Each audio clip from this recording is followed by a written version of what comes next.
Assalamualaikum warahmatullahi wabarakatuh. Selamat datang di channel Fadilah Sholawat TV.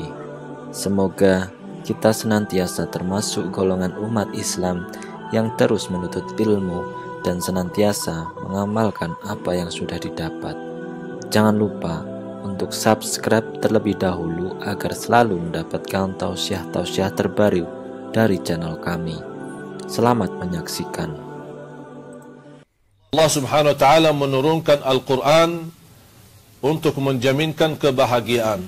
Taha ma anzalna 'alaikal Qur'ana litashqa. Kami tidak menurunkan Al-Qur'an untuk penderitaan atau kesusahan atau keburukan, justru sebaliknya menjaminkan kebahagiaan dan keselamatan dunia akhirat. Allah Subhanahu wa taala sudah menjaminkan Al-Qur'an itu mulia. Pertanyaannya, apa yang kita dapat dari kemuliaan Al-Quran? Allah Subhanahu wa taala berfirman di suratul Waqi'ah, innahu laqur'anun karim, ayat 77. Al-Quran sungguh sangat mulia. Saya sudah membuka berbagai macam Quran yang sudah diterjemahkan dalam bahasa Indonesia. Belum menemukan bahasa yang bisa menafsirkan dan menjelaskan secara sempurna dan makna yang sesuai Al-Quran selain bahasa Arab. Tidak ada bahasa yang memiliki kemampuan selain bahasa Arab sendiri. Bahasa Indonesia, bahasa Inggris hanya mampu menerjemahkan saja, tapi tidak memberikan terjemahan yang sempurna. Innahu laqur'anun karim, dalam segala bahasa, sungguh Al-Quran mulia, Al-Quran sangat mulia, Al-Quran itu mulia. Pertanyaannya, kalau Al-Quran itu mulia, buat kita apa? Makanya kalau kita kembali ke dalam bahasa Arab, apalagi dikaitkan dengan ilmu nahwu saraf, arti innahu laqur'anun karim, sungguh Al-Quran itu mulia dan memberikan kemuliaan. Sebagaimana bersabda Rasulullah sallallahu alaihi wasallam yang menjelaskan apa itu di antara kemuliaan, hadis yang diriwayatkan Imam Bukhari, hadis Uthman bin Affan radhiyallahu an, khairukum man ta'allama al-Qur'ana wa 'allama. Sebaik-baik antara kalian adalah yang mempelajari Al-Quran dan mengajarnya. Salah satu imam tabi'in, Abi Abdurrahman Abdullah Sulami rahimahullah ta'ala, yang pernah berguru dengan beberapa sahabat. Dia hampir 70 tahun lebih menahan diri untuk mengajar Al-Quran, termasuk kepada anak-anak. Ditanya, apa yang membuat wahai imam sabar sampai 70 tahun? Kata beliau, saya ingin meraih bersabda Rasulullah, sebaik-baik antara kalian yang mempelajari Al-Quran dan mengajarnya. Di antara kemuliaan menjaminkan syafaatnya Al-Quran, iqra'ul Qur'ana fa innahu ya'ti yawmal qiyamati syafi'an li ashabih. Sebagaimana di hadis yang diriwayatkan Imam Muslim, bacalah Al-Quran karena sungguh menjaminkan syafaat bagi orang-orang yang berteman sama Al-Quran. Di awal hadis itu, bacalah Al-Quran. Tapi di ujung hadis itu, li ashabihi, bersahabat sama Al-Quran. Tidak semua orang yang membaca mendapatkan syafaatnya Al-Quran. Tetapi bagaimana kita berkenan menjadi teman dekat, teman sejati, sahabat bersama Al-Quran, agar kita mendapatkan syafaatnya Al-Quran. Di antara kemuliaan menjaminkan setiap satu huruf mendapatkan 10 kebaikan. Sebagaimana bersabda Rasulullah SAW, la aqulu alif lam mim harf, walakin alif harf, lamun harf, mimun harf. Tidak alif lam mim satu huruf, tapi alif satu huruf, lam satu huruf, mim satu huruf. Bayangkan jemaah sekalian, berapa banyak kita baca Al-Quran mendapatkan dikali 10. Bismillahirrahmanirrahim, 19 huruf dikali 10, 190. Bahkan bisa mendapatkan lebih dari itu bagi orang-orang yang betul-betul bisa menghayati dan membacanya. Ada orang membaca Al-Quran tapi tidak mengerti sama sekali isinya. Apakah tetap mendapatkan pahalanya di sisi Allah? Apakah boleh dia menkhatam Al-Quran walaupun tidak mengerti sama sekali isi Al-Quran? Boleh, dan menjaminkan setiap satu huruf 10 kebaikan. Semakin kita menghayati, semakin kita merasakan, semakin kita menikmati, akan semakin lebih besar pahala kita di sisi Allah Subhanahu wa taala. Artinya standar minimal bagi orang yang tidak mengerti sama sekali tidak akan merugi dalam setiap membaca, dia mendapatkan setiap satu huruf 10 kebaikan. Sebagaimana kita melihat perjuangan para imam, para alim ulama, para salihin, ketika mereka mengkhatamkan Al-Quran sebanyak-banyaknya. Kalau Rasul kita sallallahu alaihi wasallam mengkhatam Al-Quran seminggu sekali, mulai hari Sabtu, khatam hari Jumat. ulama menyebutkan wirdun Nabi atau hizbun Nabi sallallahu alaihi wasallam. Itu namanya wirid. Jadi kita boleh masing-masing memiliki wirid sesuai kemampuan. Ada yang mampu khatam satu juz satu hari, atau bisa dibagikan. Kalau tidak bisa sekaligus, bisa dibagikan. Pagi hari sekian berapa halaman, siang hari beberapa halaman, sore hari beberapa halaman, nanti malam hari ditutupi dengan beberapa halaman agar kita mendapatkan satu juz. Paling tidak jangan lewat satu hari tidak membaca Al-Quran. Paling tidak jagalah amalan-amalan yang sudah dibersabdakan oleh Rasulullah SAW. Contoh, ayat Al-Kursi setiap habis salat fardu dan ketika mau tidur. Sebagaimana bersabda Rasulullah sallallahu alaihi wasallam, "Man qara'a ayat Al-Kursi dubura kulli salat, laisa bainahu wa bainal jannati illa an yamut." Barang siapa yang membaca ayat Al-Kursi habis setiap salat fardu, tidak ada sesuatu yang menghalanginya menjaminkan dia masuk surga kecuali menunggu dia mati. Cuma ayat Al-Kursi satu ayat. Dan juga ketika mau tidur akan dilindungi oleh Allah dari godaan syaitan, termasuk dari mimpi buruk kalau orang-orang rutin membaca ayat Al-Kursi di setiap tidurnya. Di antara surah-surah yang dibacakan Rasulullah SAW secara rutin adalah suratul Sajadah dan surat Al-Mulk Tabarak setiap mau tidur. Dan ini dirutinkan oleh Rasulullah sallallahu alaihi wasallam. Dan suratul Sajadah cuma 30 ayat dan surat Tabarak Al-Mulk 30 ayat. Bagi orang yang lancar bacaannya tidak sampai 12 minit, tapi mendapatkan keselamatan dan jaminan selamat dari siksa kubur dan fitnah kubur. Sebagaimana bersabda Rasulullah SAW, 30 ayat syafa'at li sahibiha min adzabil qabr.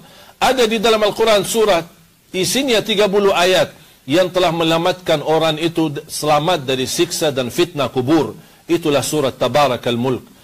Makanya jamaah sekalian, ayat-ayat yang kita baca, walaupun kita tidak mampu menghayati, jangan membuat syaitan untuk membodohi kita agar tidak membaca Al-Quran. Baca walaupun belum mengerti. Baca walaupun belum bisa begitu fasih dan lancar. Ada yang merasa mungkin kekhawatiran, daripada saya salah baca, mendingan tidak usah baca. Itu bisikan syaitan. Kalau kita baca walaupun salah, tapi kita ada niat dan target selalu berusaha memperbaiki kesalahan. Berkesempatan belajar bersama guru, berkesempatan belajar melalui CD, berkesempatan belajar melalui murattal.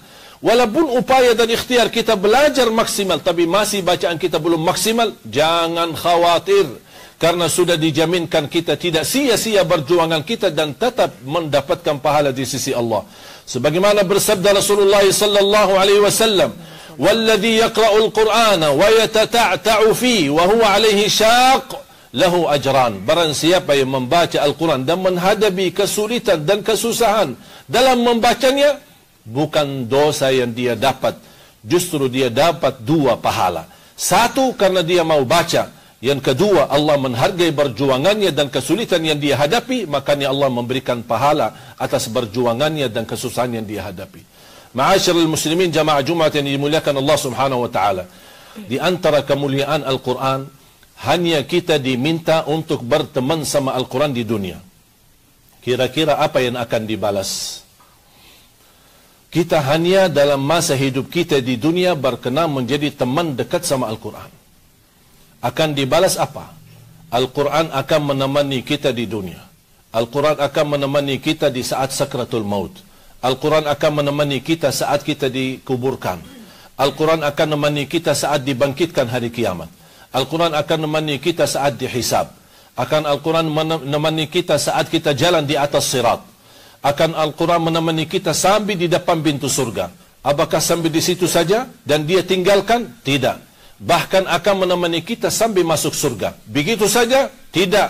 Masih berkenan menemani kita sampai dinaikkan ke derajat yang tertinggi di surga Allah Subhanahu wa taala. Juga berapa banyak balasan-balasan Al-Quran untuk kita yang hanya kita ditugaskan dan diminta untuk berteman sama Al-Quran di dunia. Rasulullah sallallahu alaihi wasallam bagi orang ahlul Quran akan ketika masuk surga, dia diperintahkan di dalam surga, bacalah sebagaimana kamu baca di dunia. Dan setiap kamu baca satu ayat akan ditinggikan dan dinaikkan derajatmu di surga. Di mana kamu berhenti membacanya, disitulah tempat-Mu. Makanya kata Rasulullah SAW, "Iqra warattil warqa kama kunta turattilu fid dunya, fa inna manzilataka 'inda akhir ayatin taqra'uha." tembatmu, posisimu, darajatmu di surga Allah, di mana kamu berhenti membacanya. Artinya semakin banyak hafalannya, semakin tinggi darajatnya. Kata Siti Aisyah radhiyallahu anha, jumlah tingkatan di dalam surga Allah sesuai jumlah ayat Al-Quran. Oleh karena itu tidak ada yang lebih tinggi di dalam surga Allah daripada Ahlul Quran. Ma'asyiral muslimin yang dimuliakan Allah subhanahu wa ta'ala. Tidak lama lagi kita akan menyambut Ramadan. Kalau Ramadan disebutkan bulanul Quran, tapi ada satu bulan adalah bulanu ahlil Quran. Para membaca Al-Quran. Bulan apa? Sya'ban. Ahlul Quran, para penghafal Al-Quran, Al-Qurra, Al-Ulama, sebanyak-banyaknya mereka khatam Al-Quran di bulan Sya'ban. Makanya disebutkan dalam sejarah ulama Al-Quran, Sya'ban, Syahrul Qurra, bulannya para membaca dan penghafal Al-Quran. Kenapa mereka sebanyak-banyak yang membaca dan memperhatikan Al-Quran di bulan Sya'ban? Untuk mempersiapkan diri menyambut Ramadan dengan baik. Baru mereka juga sebanyak-banyaknya melanjutkan khataman Al-Quran. Sebagaimana Imam Syafi'i yang banyak di Indonesia mengikuti mazhabnya, saya harap juga bisa mengikuti perjuangannya dan amalannya. Di bulan suci Ramadan mengkhatam Al-Quran 60 kali. Berarti Imam Syafi'i dalam Ramadan 1 kali khatam Al-Quran, di dalam 2 kali khatam Al-Quran dalam sehari-harinya. Cuba bayangkan jamaah sekalian, betapa banyak kita menghabiskan umur kita bertahun-tahun, tapi cuba tanya diri berapa banyak kita khatam Al-Quran. Yang terakhir saya pesankan kepada jamaah sekalian dimuliakan Allah subhanahu wa ta'ala. Kalau kita membaca 30 juz atau mengkhatam 30 juz, kalau saya bicara standar membutuhkan waktu 10 jam. Saya sudah tes melihat waktu, 10 jam kita membutuhkan waktu untuk khatam 30 juz. Itu bagi standar. Bagi yang lebih lancar, saya punya kawan dan sahabat mampu mengkhatam Al-Quran 30 juz dalam waktu 7 jam. Cuba bayangkan kalau Imam Syafi'i khatam 60 kali, berarti berapa jam beliau membaca Al-Quran? Kalau kita bicara standar 20 jam. 1 kali 10 jam, 2 kali 20 jam. Yang tersisa 4 jam. Buat apa yang dilakukan oleh Imam Syafi'i? Betapa keberkahan yang Allah berikan kepada mereka. Makanya saya pesan kepada jamaah sekalian, ketika anda ingin mengkhatam Al-Quran, jangan menunggu kapan khatamnya, kapan selesainya. Jangan anda suka melihat halaman belakang, tidak bakal bisa membaca dan memulai. Makanya jangan melihat berapa dan betapa atau kapan kita selesai, tapi anda fokus kapan kita mulai. Sejauh manapun, apapun langkah jauhnya, kalau kita mulai berlangkah walaupun sedikit dan sederhana, pasti akan tercapai, pasti akan sampai. Mudah-mudahan kita dimuliakan oleh Allah SWT dengan Al-Quran. Mudah-mudahan diberikan kemudahan menjadi Ahlul Quran. Walaupun tidak mampu menghafal 30 juz Al-Quran, paling tidak kita bisa mendapatkan menjadi orang mencintai Al-Quran. Mendapatkan keturunan anak kita menjadi penghafal Al-Quran, yang mampu membahagiakan dan membanggakan kita di hadapan Allah hari kiamat.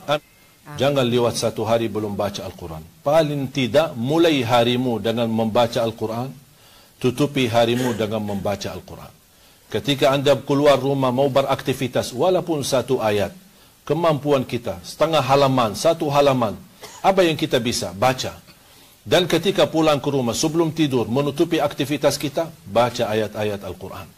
Wallahi keberkahannya luar biasa dalam kehidupan kita. Akan terasa berkah waktu, berkah umur kita, berkah rizki kita, berkah keluarga kita, berkah keturunan kita, bahkan hajat kita insyaAllah menjadi orang yang terkabul doanya dan hajatnya. Ma'asyara muslimin yang dimuliakan Allah subhanahu wa ta'ala. Salah satu amalan yang terbaik dan termulia di hari Jumat adalah sebanyak-banyaknya bersalawat kepada Nabi Muhammad sallallahu alaihi wasallam. Sebagaimana hadis yang sahih di Sahih At-Targhib wa At-Tarhib, Rasulullah sallallahu alaihi wasallam bersabda, "Aktsiru alayya min as-salati yawm al-jum'ah, fa inna salata ummati yawm al-jum'ati ma'rudatun alayya, fa inna salata ummati ma'rudatun alayya fi kulli yawmi jum'ah, faman kana aktsaruhum alayya salatan kana aqrabuhum minni manzilah." Sebanyak-banyaknya bersalawat kepadaku di hari Jumaat. Karena keistimewaan di hari Jumaat, kata Rasulullah SAW, setiap orang dari umatku bersalawat kepadaku di hari Jumaat, akan Allah memperlihatkan, Allah tunjukkan kepada Nabi Muhammad, ini salawat umatmu. untukmu ya Rasulullah di hari Jumat. Jadi setiap hari Jumat Allah memberikan kesempatan bagi Rasulullah SAW untuk memperlihatkan atau dilihatkan untuk sebanyak-banyaknya umatnya bersalawat kepada beliau. Kata Rasulullah SAW di ujung hadis ini, barang siapa yang banyak salawat kepadaku di hari Jumat itu, dia akan menjadi yang terdekat kepadaku. Saya yakin tidak ada di antara kita yang mencintai Nabi Muhammad tidak ingin menjadi orang terdekat kepada Nabi Muhammad sallallahu alaihi wasallam. Dekat di majlisnya, dekat di hadapannya, dekat bersamanya, apalagi di dalam surganya Allah Subhanahu wa taala. Ini kesempatan sebanyak-banyaknya kita membaca salawat kepada Nabi Muhammad sallallahu alaihi wasallam. Baki Sayyiduna boleh, tidak baki Sayyiduna boleh, yang panjang boleh, yang pendek boleh, mana yang kita bisa, mana yang kita hafal silahkan dilakukan. Dan kalau saya melihat sebanyak-banyaknya salawat berbagai macam, saya memilih yang terbaik, yang tersempurna, yang langsung disetujui oleh Rasulullah SAW adalah salawat Ibrahimiyah yang kita baca di dalam salawat atau di dalam salat kita. Allahumma salli ala Muhammadin wa ala ali Muhammadin kama sallaita ala Ibrahim wa ala ali Ibrahim sampai akhir innaka Hamidum Majid. Kenapa ini yang terbaik dan yang tersempurna? Karena langsung disetujui oleh Rasulullah sallallahu alaihi wasallam. Ma'asyiral muslimin yang dimuliakan Allah Subhanahu wa taala, perhatian ketika muazzin. Saya memperhatikan tadi pas muazzin kumandangkan azan, di sini nampaknya kebiasaan azan satu. Dan banyak jamaah yang datang belakangan menunggu berdiri sambil selesai azan baru melaksanakan sunnahnya atau sunnah qabliyahnya. Sunnah mendengar azan itu hukumnya sunnah. Mendengar khatib berkhutbah hukumnya wajib. Yang diutamakan dalam hal itu, dalam kondisi itu, yang wajib daripada yang sunnah. Maksudnya apa? Ketika anda masuk dan muazzin sedang kumandang azan, jangan tunggu. Segera laksanakan sunnah qabliyahmu, kemudian biar anda bisa mengikut dan mendengar khutbah dari awal sampai akhir. Kenapa? Karena mendengar azan hukumnya sunnah, tapi mendengar khatib berkhutbah hukumnya wajib. Dan kita tahu dalam fikih yang wajib lebih utama daripada sunnah. Itu hanya ingin menyampaikan, semoga insyaAllah bermanfaat. Allahumma inna nas'aluka al-afwa wal-afiyah wal-mu'afat ad-daimah fi ad-din wal-dunya wal-akhirah. Allahumma ighfir lil muslimina wal muslimat wal mu'minina wal mu'minat al-ahya'i minhum wal amwat. Ya Allah, berikan kepada kami kemudahan dalam segala urusan. Berikan kepada kami petunjuk kepada jalan yang lurus. Hidupkanlah kami dalam keadaan iman. Wafatkanlah kami dalam keadaan Islam. Akhiri hayat kami dengan husnul khatimah.